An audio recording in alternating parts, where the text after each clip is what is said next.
الحمدللہ والصلاۃ والسلام علی رسول اللہ صلی اللہ علیہ وسلم۔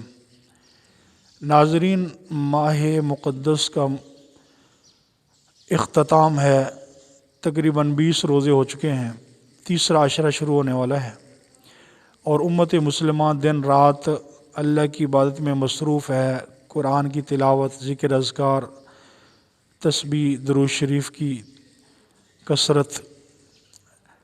تو حضور علیہ الصلوۃ والسلام کا فرمان ہے، من صلی علیہ مرۃ صلی اللہ علیہ عشرہ، کہ جس نے میرے اوپر ایک دفعہ درود شریف بھیجا، اللہ اس پر 10 مرتبہ رحمت نازل فرماتے ہیں۔ تو درود شریف ایک مرتبہ پڑھنے پر اللہ کی طرف سے 10 رحمتیں نازل ہوتی ہیں۔ یہ درود شریف جو درود ابراہیمی ہے، یہ وہ درود شریف ہے جو حضور علیہ الصلوۃ والسلام کی زبان اقدس سے نکلا ہوا ہے۔ تو سب سے زیادہ قیمتی درود شریف یہ ہے جو ہم نماز کے اندر پڑھتے ہیں، کیوں؟ اس کی افضلیت کیوں ہے کہ یہ حضور علیہ الصلوۃ والسلام کی زبان اقدس سے نکلا ہوا ہے۔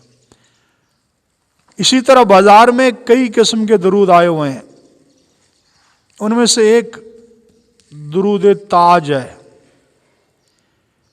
درود تاج، اس کے اندر حضور علیہ الصلوۃ والسلام کی طرف منسوب کیا گیا، دافع البلاء والوباء والقحط والاسم، یعنی بلاؤں کو ٹالنے والے، وباؤں کو ٹالنے والے، قحط کو ٹالنے والے، گناہوں کو معاف کرنے والے، یہ حضور علیہ الصلوۃ والسلام۔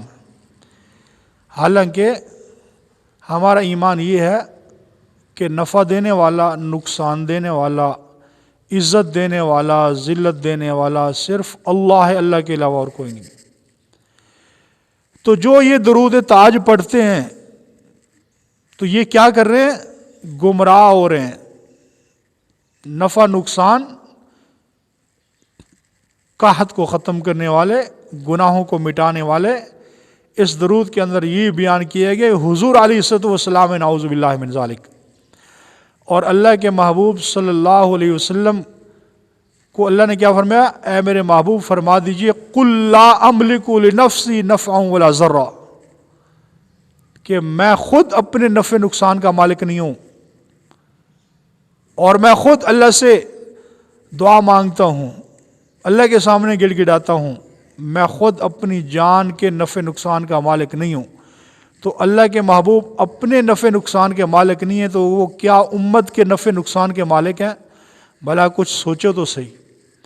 تو یہ درود شریف جو درود تاج ہے، اسی طرح پتہ نہیں کتنے مارکیٹ میں درود آئے ہوئے ہیں۔ درود ماہی ہے، اکثر ان میں شرکیہ الفاظ استعمال کیے گئے ہیں، اور یہ لوگوں کی گمراہی کا ذریعہ ہیں۔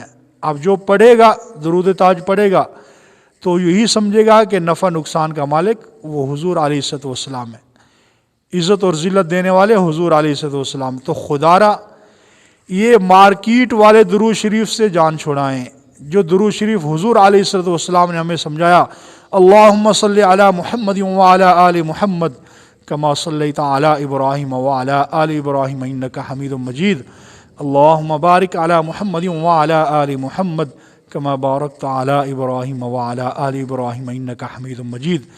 یہ درود شریف پڑھیں۔ خدا کے لیے دوسرے درود جو لوگوں نے مصنوعی بنائے ہوئے ہیں، جو بناوٹی درود شریف ہیں، ان کا ذکر کبھی نہ کریں، وہ کبھی نہ پڑھیں، یہ لوگوں کی گمراہی کا ذریعہ ہے۔ اور درود ابراہیمی یہ لوگوں کی ہدایت کا ذریعہ۔ سب سے افضل درود شریف یہ ہے۔ اس لیے ایسے درود جو مارکیٹ میں دستیاب ہیں، جو بناوٹی ہیں، ملاوٹی ہیں، جس کے اندر شرکیہ باتیں کی گئی ہیں، ان سے اپنے آپ کو بچائیں، اپنی آنے والی نسلوں کو بچائیں۔ اللہ ہم سب کو سمجھ عطا فرمائے۔